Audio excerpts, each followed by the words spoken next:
Acho que agora está funcionando, né? Tava sem funcionar o microfone. Obrigado aí pelo toque de vocês. Eu vou falar então da estrutura do parágrafo e no final falo um pouquinho da proposta nova, tá bem? Acho que agora vai funcionar bem. Obrigado aí pela dica, meninas. Beleza, obrigado, Heloísa. Então vamos lá. Então, como eu estava dizendo, eu vou pensar na estrutura do parágrafo do Enem em 3 partes e depois comento a proposta nova. Então, a estrutura básica dos parágrafos, em geral, eles precisam ter entre 2 e 4 períodos. O que isso significa? Ter entre 2 e 4 pontos finais no parágrafo como um todo. Então, a gente começa o parágrafo e precisa colocar pelo menos 2 pontos finais nele. Pelo menos, tá? O ideal é que tenha entre 2 e 4. Esse é o mundo ideal. E cada parágrafo, como eu tenho comentado com vocês, tem entre 4 e 8 linhas. Pensem em parágrafos menores para introdução e para conclusão. O parágrafo de introdução ali, por exemplo, pode ter 5, 6 linhas, e o da conclusão também essa mesma quantidade. Mas nada impede que também tenham as 8 linhas. De modo geral, pensem assim, eu tenho 30 linhas para resolver meu texto e preciso de 4 parágrafos, pelo menos. Então, eu tenho que ter entre 7 e 8 linhas por parágrafo, tá?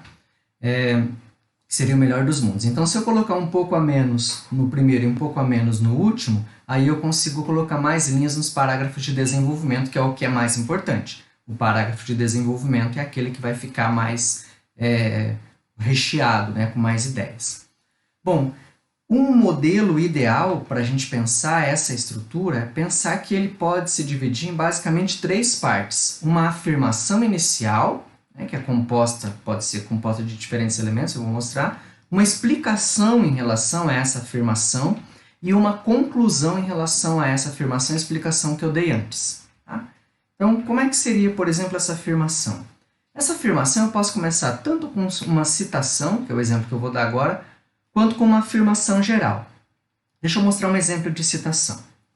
Siddhartha Ribeiro, neurocientista brasileiro, afirma que a qualidade medíocre da educação brasileira ameaça devorar o futuro do país.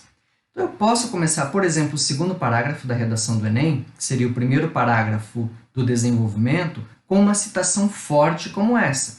Vejam que essa citação que eu tinha colocado para vocês na página pessoal, tá? Lá na página que eu mando as aulas e as propostas para vocês, essa citação tem tudo a ver com aquela proposta que eu tinha pedido para que vocês desenvolvessem relacionando trabalho e tecnologia. E aqui o que ele está dizendo é que a qualidade da educação ameaça o futuro do país, que tem relação com o trabalho, com a tecnologia, com a formação, qualificação e etc. Mas é uma afirmação dele, é uma citação dele. Ora, se eu estou trazendo essa citação para o meu texto, porque de alguma maneira ou eu concordo ou eu discordo, é por isso que eu preciso explicar. Então, o parágrafo a abertura do parágrafo com uma afirmação significa isso, que eu vou explicar essa afirmação que está sendo feita ali, tá? Que pode ser, repito, uma afirmação, uma citação, ou uma afirmação de cunho geral, tá? Então, para continuar aqui, imaginem que eu tenha uma afirmação geral como essa, ó.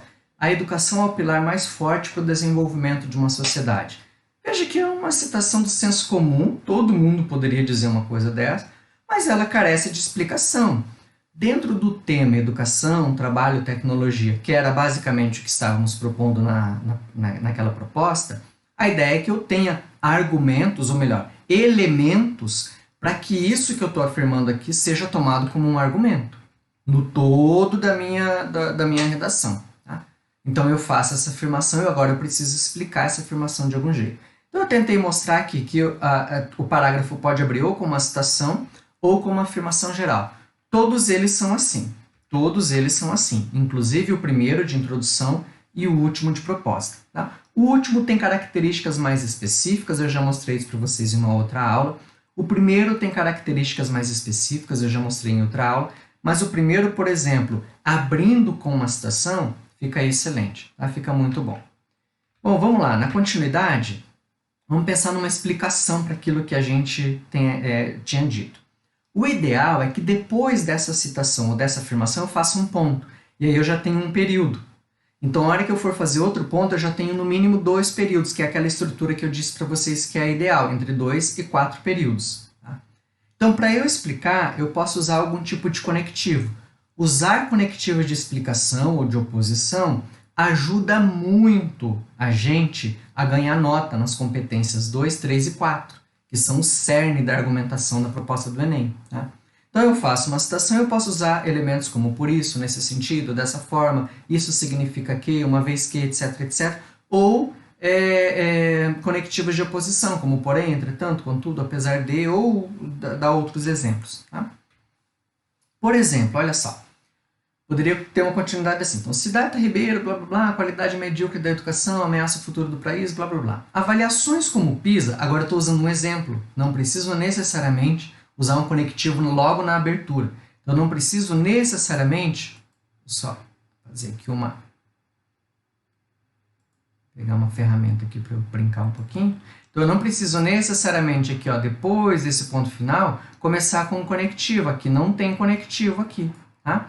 Então, eu estou dando um exemplo. Ele está dizendo que a qualidade medíocre da educação ameaça o futuro do país. Então, eu estou dizendo, avaliações como o PISA mostram que o país, de fato, tem sofrido com o desenvolvimento da educação. Veja que esse de fato está lá no meio do parágrafo. Ele é um conectivo. Quando eu uso de fato, é porque eu quero confirmar alguma coisa, eu quero concordar com alguma coisa. Mas ele está lá no meio da minha explicação. Tem problema, professor? Claro que não. Então, o uso de conectivos independe do lugar em que eu coloco. Tá? Não preciso colocar necessariamente um conectivo logo no início da explicação ali, como eu mostrei. Mas é bom que tenha conectivo, porque a gente ganha nota. Tá? E aí eu termino o meu parágrafo com uma conclusão. Então eu posso ter como lá, Siddhartha Ribeiro, qualidade da educação, ameaça o futuro do país, avaliações como o PISA, mostra que o país tem sofrido, blá, blá, blá. Assim, também o desenvolvimento profissional e tecnológico fica paralisado. Logo, o resultado é que... o resultado é que o aumento do emprego no Brasil continua preso ao sistema agrícola. Veja que a ideia aqui agora é que eu estou tentando juntar informações que estavam nos textos motivadores. Bom, eu disse que eu precisava fazer uma afirmação inicial, coloquei uma citação. Eu disse que eu precisava explicar essa avaliação, essa citação, essa afirmação inicial, e eu fiz dizendo que o PISA era um exemplo, de fato, concordava com isso, e que esse desenvolvimento paralisa o restante do desenvolvimento do país. E aí eu termino com uma conclusão. Bom, aonde é que isso vai me levar? Então, vai me levar ao fato de que eu continuo tendo emprego no sistema agrícola, como tinha a informação nos textos motivadores. Os textos diziam que o único setor que tinha aumentado em número de empregos era o setor agrícola. Então, veja que eu posso fazer o mesmo parágrafo invertido. E aí, deixa eu responder uma pergunta aqui da Brígida. Se a afirmação inicial não tem um autor, tem você, Brígida, tá? A afirmação inicial agora é sua. Assim como a citação a gente traz de outro, a afirmação inicial é sua. Como se fosse uma afirmação de senso comum. Todo mundo mais ou menos concorda com aquela bobagem que eu escrevi ali, de que a educação é pilar para qualquer sociedade. Então a gente não precisa autor. A gente só coloca autor quando de fato é uma citação muito diferente, como essa aqui, que fala da qualidade medíocre e ameaçando o futuro do país. Essa já é uma afirmação um pouco mais poderosa, tá? Uma afirmação geral, não precisa de um autor. Agora vejam que agora eu vou inverter a ordem. É o mesmo parágrafo, a mesma ideia geral do parágrafo lá, Siddhartha Ribeiro, PISA, desenvolvimento, agricultura. Essa mesma ideia agora eu vou inverter. Vejam como vai ficar. Então eu estou pensando como se fosse de novo um segundo parágrafo, né, daquela proposta. Inicialmente, deve-se considerar que a educação é fator primordial de desenvolvimento, porque contribui com a formação humana e tecnológica do país, que era basicamente o que a gente tinha no final, tá? Ali nessa parte aqui, na conclusão que está aqui em verdinho. Ó. Assim também o desenvolvimento profissional, blá blá blá, fica paralisado. Então, basicamente a mesma ideia. No Brasil, no entanto, agora eu estou usando um de oposição, porque se ela é sinal de desenvolvimento, agora eu vou discordar que no Brasil isso não está acontecendo. No Brasil, no entanto, os baixos índices de educação comprovados por exame como o PISA, estou explicando aquilo ali, estou explicando por que eu me oponho àquela afirmação, revelam a dificuldade de projeto futuro da nação. Por isso, o neurocientista Siddhartha Ribeiro, repetiu aqui, tá? Afirma que a qualidade medíocre da educação brasileira ameaça devorar o futuro do país. Então vejam, eu simplesmente inverti a ordem, não mudei absolutamente nada das minhas ideias geral, eu só mudei a ordem delas. E o meu parágrafo continua com a mesma estrutura, com a mesma força, com o mesmo bom argumento. Por que isso é importante, queridos? Porque o avaliador, quando está lendo a força de uma estrutura de texto, especificamente no Enem, ele vai olhar se o teu parágrafo tem uma afirmação que se sustenta, tem explicações para essa afirmação que você está fazendo, ou para essa citação, e como é que ele conclui, se não é um parágrafo com abertura, um parágrafo sem fim. Tá? Por isso que é muito importante essa ideia de manter no parágrafo uma estrutura relativamente fixa de afirmação, explicação e conclusão. Ainda que eu possa inverter. O que eu estou tentando mostrar para vocês é que não interessa muito essa ordem, mas interessa que esses três elementos estejam presentes. Vamos ver mais exemplos. Começando ali por uma afirmação. Ó. Primeiramente, é fato que, como afirma Chesterton, a educação é a alma da sociedade, porque é capaz de mudar a realidade. Então, é uma afirmação. De novo, tem uma citação, né? Mas é uma afirmação. Estou afirmando alguma coisa. Olha só, a educação é a alma da sociedade. Tá? Então, à medida que eu uso esse tipo de verbo, eu já estou afirmando. Mas veja que aqui eu já comecei a explicar, ó, olha só com o porquê. Porque é capaz de mudar a realidade. O que eu estou querendo mostrar com isso? Que não necessariamente afirmar, explicar e concluir tem que ter ponto. O ideal é que tenha, porque o parágrafo vai ficar mais dividido. Mas aqui eu já estou explicando, e está ótimo, porque eu já estou dando a ideia de que o que esse autor está dizendo é que a alma da sociedade tem relação direta com a mudança da realidade. Vejam que agora eu posso colocar um elemento de oposição. Entretanto, apesar disso, no Brasil a educação de qualidade historicamente tem se restringido a poucos, o que faz do país ainda uma nação com atraso cultural e tecnológico. Vejam que eu coloquei a citação inicial, já explicadinha, mas agora eu aumento essa explicação. E melhor ainda, eu digo que eu sou contrário a que ela seja aplicada no Brasil. No Brasil não é isso que acontece. Tá? Então eu estou trazendo explicações para que isso seja colocado em xeque. Aquela afirmação da alma seja colocada em xeque. Eu uso o elemento histórico, está aqui, né, historicamente, e aqui eu estou usando uma estrutura de explicação. O que faz do país, estou tentando explicar, ou mostrar uma consequência do problema. E, finalmente, uma conclusão, algo como, logo, a mudança da realidade precisa passar pela alma da educação. Então, estou querendo dizer, bom, se o país quer crescer, se o país quer ser diferente, ele precisa passar necessariamente pela questão de educação. Não dá para seguir sem passar por esse elemento, que é o elemento do ensino. Mesmo parágrafo, de novo, agora invertido. Primeiramente, é fato que a transformação social de um país passa obrigatoriamente pela formação, ou educação. Tá? Só estou mudando aqui para não ficar repetitivo. Mas veja que era a mesma ideia. A mudança da realidade precisa passar pela alma da educação. A mudança ou a transformação de um país passa pela formação, pela educação. Nesse sentido, Chesterton tem razão ao afirmar que a educação é a alma da sociedade. Veja que agora eu já não estou mais me opondo, agora eu estou afirmando, porque eu estou explicando aquela conclusão. Tá? Então, é afirmar que a educação é a alma da sociedade, sendo capaz de mudar a realidade. Agora sim eu vou me opor, dizendo que no Brasil isso não acontece. Apesar disso, no Brasil, o ensino de qualidade, historicamente, tem se restringido a poucos, o que faz do país ainda uma nação desigual com atraso cultural e tecnológico. Percebam, meus queridos, como a gente mantém as três ideias básicas do parágrafo. Fazer uma afirmação, fazer uma explicação, chegar a uma conclusão. Ou apresentar uma conclusão e explicar essa conclusão a partir daquilo que eu tenho de elementos para essa explicação. É isso que faz um parágrafo parar de pé. É isso que faz um parágrafo ser sustentado até o fim e um argumento forte. Tá? Bom, um outro exemplo. Esse daqui é um exemplo de um texto aqui do nosso cursinho. Tá? Então vamos lá. Eu vou mostrar então até como melhorar um pouquinho. Não sei se o autor ou a autora está por aqui, mas eu vou tentar mostrar para vocês. Vamos lá, olha só. Em primeira análise, o descuido estatal com a mão de obra qualificada mostra-se um desafio aos trabalhadores, uma vez que poucos recursos são destinados pelo Estado para solucionar essa falta de qualificação. De acordo com o infográfico da revista Galileu, que era um texto motivador, o desenvolvimento das tecnologias aumentou radicalmente a porcentagem do trabalho intelectual de 1871 a 2011. Perante isso, é fundamental que o Estado invista no estudo dos trabalhadores. Então, o que eu queria destacar aqui é que este parágrafo segue a estrutura básica que a gente espera num texto do Enem.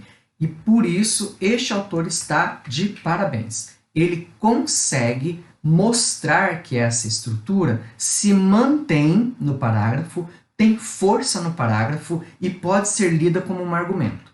Então, aqui o ponto principal é: o Estado não investe na qualificação do trabalhador, mesmo historicamente a gente tendo observado que a mão de obra mudou de um trabalho mais pesado para um trabalho mais intelectual ao longo aí dos últimos 130 anos. Bom, isso é o fundamental para a estrutura do parágrafo. Por que esse parágrafo talvez não tenha ganhado uma grande nota na hora que a gente fez a correção? Porque ele ainda se perde um pouco na força explicativa que tem. Mas, de novo, a estrutura básica, quem fez este parágrafo, entende a estrutura básica do parágrafo do Enem. É assim que é para fazer. Uma abertura, inclusive colocou aqui ó, em primeira análise, então esse é o segundo parágrafo da estrutura da redação, faz uma explicação, ó, uma vez que, traz uma citação. Aqui o problema é ser um texto motivador, então é melhor pegar a ideia geral e não citar o texto motivador, e finalmente chega numa conclusão. Perante isso é fundamental, blá blá blá. Então está concluindo. Então a estrutura básica, ótimo. Vamos ver o que dá para melhorar?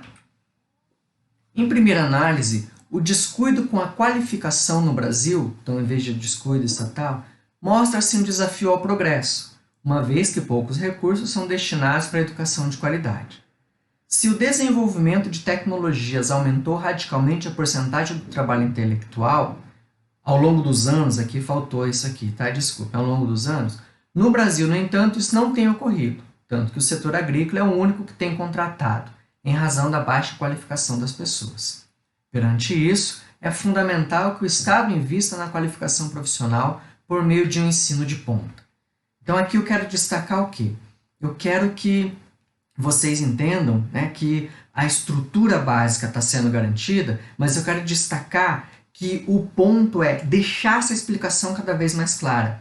E ao invés de trazer a citação direta do texto da Galileu, usar a ideia, trazer a ideia do texto motivador, mais ou menos como eu fiz ali falando do trabalho agrícola anteriormente. Tá?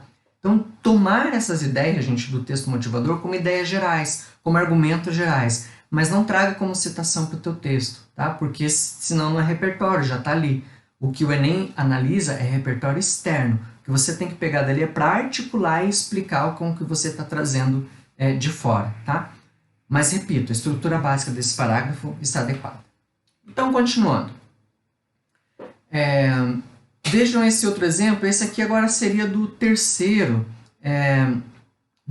parágrafo do texto, ou segundo parágrafo do desenvolvimento. Se a gente pensar que o Enem tem basicamente, a redação do Enem tem basicamente 4 parágrafos, esse aqui seria o terceiro parágrafo. Por quê? Porque começa com além disso. Eu não posso fazer um segundo parágrafo na redação do Enem com além disso, porque o primeiro é a introdução. A introdução pressupõe um texto quase, um resumo praticamente daquilo que vai vir depois. Então não dá para colocar um além disso, porque além disso é para a gente continuar a explicação de argumentos. Então além disso a gente usa no terceiro parágrafo, basicamente. Tá? Então vamos lá. Além disso, ao longo dos anos, a tecnologia mais contribuiu do que prejudicou o mercado de trabalho. Isso também é uma informação dos textos motivadores. Isso é importante? Muito importante. Eu preciso trazer para o meu texto? Preciso trazer para o meu texto. Tá? Por quê? Porque está lá no texto motivador. Quanto mais eu puder trazer, mais aproveitar, melhor. Tá? Então, continuando ali. Assim, agora explicação. Por que mais contribuiu do que prejudicou? Assim, serviços feitos por trabalho braçal hoje são realizados por computador, o que criou novos nichos de mercado, que valorizam uma educação qualificada e voltada à tecnologia de ponta. Opa! Então, se ao longo dos anos a tecnologia mais contribuiu do que prejudicou, eu tenho que explicar que isso é benéfico para a sociedade, não ruim. Tá? E aqui eu estou explicando. Só que tem um problema, que valorizou a educação de qualidade e tecnologia de ponta, o que não acontece no Brasil. Dessa forma, para que o Brasil se projete no cenário mundial, e abra oportunidades para todos, aqui é a minha conclusão agora, né? Portanto, é essencial promover um ensino de qualidade e com ênfase em novas frentes de trabalho e pesquisa, como tem acontecido com outras nações. Então vejam que, novamente, a gente está buscando referências dos textos motivadores, mas eu estou olhando para o modo geral, como ele tem acontecido, né? Como o problema tem acontecido, e o que eu posso fazer para resolver. Tá bem? Falar um pouquinho então da proposta nova. Texto 1. O texto 1 falava um pouco dos hábitos digitais em relação com a habilidade da leitura e compreensão, e aí eu coloquei algumas perguntas para pensar no texto 1. Por que é importante ler, o que o mundo digital tem impactado em nós, e o que isso significa para o problema que vai ser colocado no tema da redação, e que relação que teria com uma possível proposta. O texto 2 fala das leituras dos jovens no Brasil, né? Quer dizer, os jovens leem mais no Brasil, mas o hábito tem diminuído com a idade. Então, pensar basicamente olhando o texto, quem lê, o que lê, né, os percentuais que tem lá, as características, o perfil, e o que isso significa por problema colocado e que relação teria com a proposta. Essas duas últimas perguntas vão se repetir. Texto 3. Como é que é a leitura nas pequenas cidades e nas grandes cidades? Onde é que se lê mais? Onde é que se lê menos? O que isso tem de relação com o problema central da baixa leitura no Brasil? E por que isso tem relação com uma possível proposta? Tá? Esses pontos são importantes. Finalmente, texto 4, que é um gráfico, tá? Um infográfico, na verdade, dessa pesquisa chamada Retratos da Leitura no Brasil, que traz bem especificado o perfil dos leitores, as razões que esses leitores têm para ler ou não ler um determinado texto e o que isso significa para o problema deles, né? Que relação que tem, então, com a proposta que vocês vão apresentar. Para que no final a gente apresente os dados do PISA, anunciados no final do ano passado, que mostram um baixo desempenho de leitura no Brasil. O trecho que vocês têm do texto 5 só fala de leitura. Então, o desempenho do Brasil é muito baixo, o desempenho de outros países é bem melhor, né? O desempenho por região no Brasil também mostra uma discrepância que vai um pouco ao encontro aqui do texto 3, em relação com os tipos de município de pessoas, né, o perfil de pessoas, e claro, isso tem relação direta com o problema e em relação com a proposta. Tá? A proposta é caminhos para o progresso da leitura no Brasil, então vocês vão discutir o que é isso, por que ela é importante, etc. E finalmente, sugiro que vocês façam essa proposta nova, refaçam, né, aquelas que foram corrigidas, foram devolvidas, para que depois vocês tenham mais tempo para fazer outras atividades, também inclusive atividade online, que eu sugeri. Tá bem? Então é isso, muito obrigado, a gente se vê na próxima aula. Até mais.